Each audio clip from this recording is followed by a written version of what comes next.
AI project structure কি?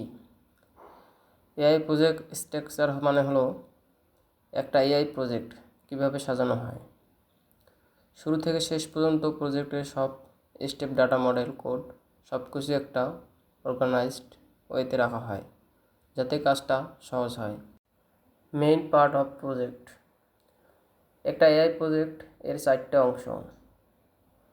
Main অংশ থাকে ডাটা, যেটা দিয়ে মডেল শেখে, মডেল যেটা ডিসিশন নেয়, কোড যেটা সব রান করে, আর আউটপুট যেটা ফাইনাল রেজাল্ট দেখায়। Folder structure. একটা ভালো এআই প্রজেক্টে আলাদা আলাদা ফোল্ডার থাকে। Data folder, model folder, script folder.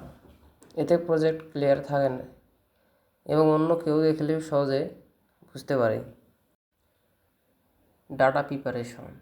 Rho data সরাসরি ব্যবহার করা যায় না, আগে ডাটা ক্লিয়ার করতে হয়। Duplicate remove, missing value, fixed format ঠিক করা। এই স্টেপটাই প্রজেক্টের সবচেয়ে গুরুত্বপূর্ণ অংশ। Model training. এখানে তুমি ডেটাসেট ব্যবহার করে মডেল ট্রেন করো। মডেল ডেটা থেকে প্যাটার্ন শেখে এবং প্রোডাকশন করতে শেখে। যত ভালো ট্রেনিং হবে, রেজাল্ট তত ভালো হবে। টেস্টিং যে ইমপ্রুভ। মডেল ট্রেন করার পর টেস্ট করতে হয়।